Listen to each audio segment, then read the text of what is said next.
As a thank you for the money, I've warmed you up a bit. LOL. My Mill wrapped me up tightly in a blanket and tied it with a rope. Then she snatched my wallet from my purse and left the room. I was so feverish I couldn't move. I was too weak to escape and lost consciousness due to the heat. By evening, my husband Mike found me and rushed me to the hospital. He was furious when he learned what happened and sought help for revenge against my Mill. My name is Sarah, and I'm 30 years old. I live with my husband Mike, who's 2 years older than me, and my Mill. My father-in-law passed away a few years ago, and we started living with my Mill at her insistence. She's a housewife and lives on my late father-in-law's pension. I had assumed she'd help with the household chores since she was the one who wanted us to live together. But she said, even if you're working full-time,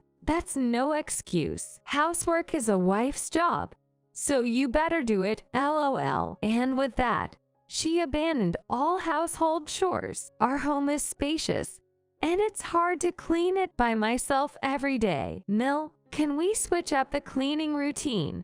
Maybe clean different rooms on different days. Even when I suggested that, she got furious, saying, what are you talking about? You've only done your chores when every room is perfect, and you want to switch days? That's absurd. In the end, I had to clean every nook and cranny of our large house every day. About laundry, I thought doing it every other day was fine when there wasn't much. But then she scolded me, Sarah, why aren't you doing laundry every day? You're unfit to be a housewife. Do today's laundry now. She even called me unfit for not doing laundry daily. A little harsh, don't you think? Maybe my face showed it, because she said, even if you make that face, if something's wrong, it's wrong. Really, Mike married quite a disappointment. She doesn't understand how hard it is to maintain this large house while working full-time. She bragged,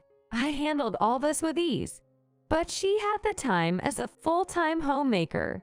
Will she ever get it? Or will she keep nagging me about chores forever? I have to do as she says, thinking it'll probably be the latter. While Mike and I are at work, she seems to be out having fun. She hangs out with local friends and even goes on dates with men. She seems to run out of spending money eventually. She's financially helped by Mike at the beginning of the month and lives it up. But by month end, her money and Mike's financial aid run dry. That's when she started asking me for money. Of course, I declined. If it's about money, please talk to Mike. I can't give you any money. I said it with a firm tone. My parents taught me never to lend or borrow money within the family. Plus, I simply didn't want to give money to a Mill who's been treating me poorly. You have a full-time job, don't you? A little help won't hurt, she retorted. But I'm not working full-time for her benefit. I'm doing it for my own future and for my husband. I wouldn't stand for my earnings being used for her social outings. So, I continued to ignore her persistent requests for money. After a while,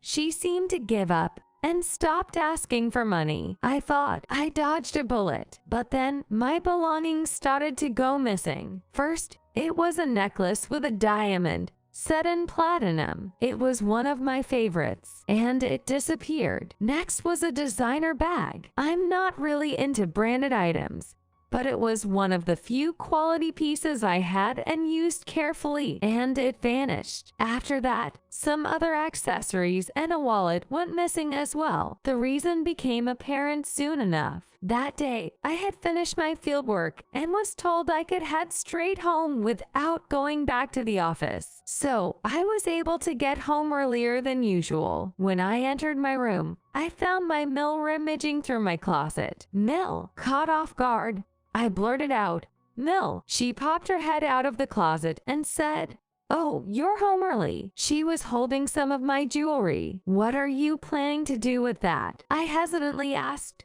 and she replied, what do you think? I'm going to sell it, of course. It won't fetch much, but it's better than being broke. right? She was laughing, but the topic was no laughing matter. Is this why my stuff has been disappearing? I sold them. You weren't giving me money, so I took matters into my own hands. She chuckled. Took matters into her own hands. This is theft. I raised my voice, to which she smugly responded, theft doesn't apply within a family living under the same roof. Didn't you know that? I felt utterly outsmarted. I was too naive. To her, my bags and accessories may mean nothing, but each item holds sentimental value to me, and yet she had the audacity to sell them off. I was so frustrated, I couldn't even speak. Mill said, if you don't want me to sell any more of your stuff, just give me money, chuckling as she left my room. Still, I couldn't bring myself to give her money, so I decided to install a lock on my bedroom door, but that didn't last long. Another one of my bags went missing. I wanted to consult my husband, but I was too upset to talk about it. No matter how many times I told Mill, stop taking stuff from my room, she wouldn't listen. The stress made me run a high fever. My husband even offered to take a day off work, but then Mill swooped in. Leave the nursing to me, dear. Mike can go to work without any worries, she said. It was clear she had no intention of taking care of me, but managed to persuade my husband to go to work. I was puzzled by her motives, but then she committed an audacious act. I was in a daze, but still watched what was happening. Feeling weak, I managed to speak to Mill. Mill, what are you planning to do with my wallet? Awake, are you? That won't help bring down your fever, he said, then wrapped me up tightly in a blanket. Then she tied me up with ropes over the blankets. I couldn't move at all, and it was hot. As a thank you for the money, I warmed you up. Be grateful, LOL. Saying that, Mill left the house cheerfully. I tried to wriggle free, but my high fever made it hard to move. Eventually, I lost consciousness. Sarah, Sarah. I felt like I heard my name being called a few times, but couldn't fully regain consciousness and passed out again. When I came to, I was in a hospital. Am I alive? I felt somewhat detached, but also relieved to be safe. Someone noticed I was awake. Sarah. It was the voice I had heard in my dream. I looked up to see my husband, Mike, standing there with a worried look. Mike. When I called his name, he said, yes, it's me. I found you all wrapped up in blankets at home, unresponsive. I kept calling out to you, but you wouldn't wake up. So I called an ambulance. Do you remember? Yay, I think I heard you calling me. You kept trying, didn't you? Thank you. When I thanked him, my husband's face seemed to relax a bit. Who would do something so horrible to you, Sarah? My mom wasn't even home. I decided it was time to tell him the truth. Mike, I need you to listen without freaking out. It was Mill who wrapped me up in blankets today. She also stole my wallet. I think she's out having fun somewhere right now. What? My mom did this, but she said she would take care of you this morning. That was part of her scheme. She's been telling me she's short on cash towards the end of the month, but I never gave her any. So she started selling my stuff for money. I think today she decided to take the cash directly from me. That's unbelievable. She has my dad's pension and my support.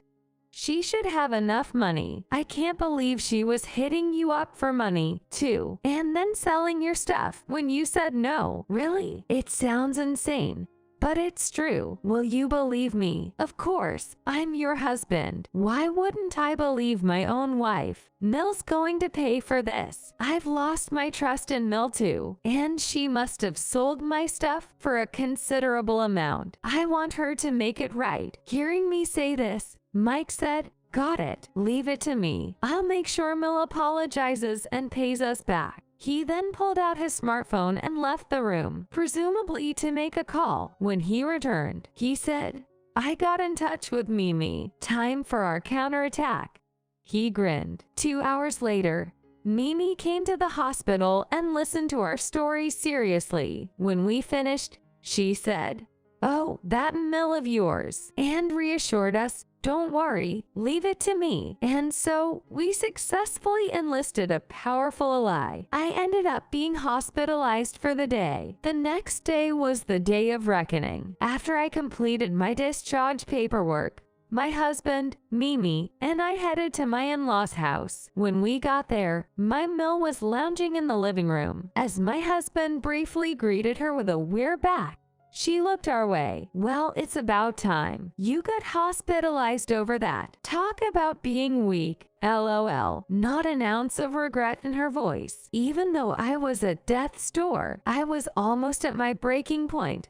But someone had already snapped. Mimi standing behind me. "Aren't you going to start by apologizing to Sarah?" said Mimi. Hearing her voice, my Mill slowly turned her head and let out a small, frightened scream. My sister-in-law. Yes, Mimi is actually the sister of my father-in-law. In other words, she's my husband's aunt. For context, my father-in-law and Mimi are far apart in age, and she played the role of a mother figure to him. So when my in-laws got married, my Mill was often scolded by Mimi. In short, even now, my Mill is terrified of Mimi. Why is my sister-in-law here? My Mill's face remained tense as she listened. Well, obviously, I got a call from it, didn't I? At this, my Mill began to mutter complaints to my husband. "Steve, why would you call your aunt? You want to watch me get scolded?" Facing my Mill's mumbling, Mimi snapped back. "If you've got something to say it to me, not Mike." Eek. Again, a little cry escaped from my Mill. A brief silence followed, which she broke with a forced smile. "So, sister-in-law, what brings you here today?" she asked while sweating profusely. "You've got some nerve, talking like that after putting my Diosera through hell yesterday," Mimi retorted. Hearing this, my Mill glared sharply at me. "Could you not threaten Sarah? You have no right to do that." Mimi continued. "Sarah could have died if she hadn't been found in time. And I heard you even took her wallet. What on earth are you doing? Have I failed in educating you?" My Mill said quietly, shrinking in her seat. And then, seemingly struck by a sudden thought, she questioned the reason why Mimi, who freely called me Sarah, was so defensive of me. "Why do you care so much about Sarah, sister-in-law? Your relationship with her is just that of an aunt and her nephew's wife, right? You don't know a thing, do you? Sarah works under me at my company." "That's right. Mimi is a big shot, a department head at the company where I work. So I've been working under her guidance. Interestingly, I met Mika through an introduction from Mimi. Sarah, I have a wonderful nephew named Steve. If you're currently single, would you like to meet him? I vouch for his character." How can you resist when Mimi says something like that? I was single at that time, so I accepted Mimi's invitation. As a result, Mike was exactly as Mimi described, and it was love at first sight for me. Mike seemed to fancy me too, and our relationship quickly took off. We were married within a year, Mimi boasted. I knew I was right all along. Haha, I thought my Mill knew about this during our wedding, but it seems she didn't. Now, Eileen, you'll repay the money you took from Sarah, compensate for her belongings, and also pay for putting her life in danger. Once our relationship was clear, Mimi made this declaration to my Mill. "Compensation? Isn't that a bit much?" My Mill laughed, trying to wiggle out of the situation, but no dice. "Mom, I have something to say too." Mike took a deep breath and then dropped the bombshell. "We're ending our living arrangement, and I won't provide financial assistance anymore. Lastly, I'm cutting ties with you as a mother and son." Boy, that was a shocker. I never thought Mike would take things that far in my favor. Mimi praised, "Well said, Steve." As for my Mill, this time she really slumped her shoulders and hung her head. So what happened next? My Mill realized she couldn't evade Mimi's demand, so she returned all the money she had taken, including compensation. However, She didn't have any cash on hand, so she decided to sell her family home. Satisfied with the sum she got, she paid me and used the remaining money to move to a condo, but she soon ran through that cash on rent and utilities, finding that her husband's pension alone wouldn't cut it. In the end, she moved to an apartment within her means and started living modestly. However, that modest lifestyle lasted only for a short time. She quickly reverted to her spendthrift ways, ultimately accumulating debt and partying away. We lost track of my Mill after Mike severed ties with her, but her life probably didn't turn out well. As for us, Mimi came to our rescue, and we've settled into a fulfilling life together. We even took a vacation with the compensation from my Mill. Life has been so much better than we ever imagined. Looking back, I wish we hadn't lived with my Mill at all. Now we're discussing starting a family, and if we do find out we're expecting, the first person we'll tell is Mimi.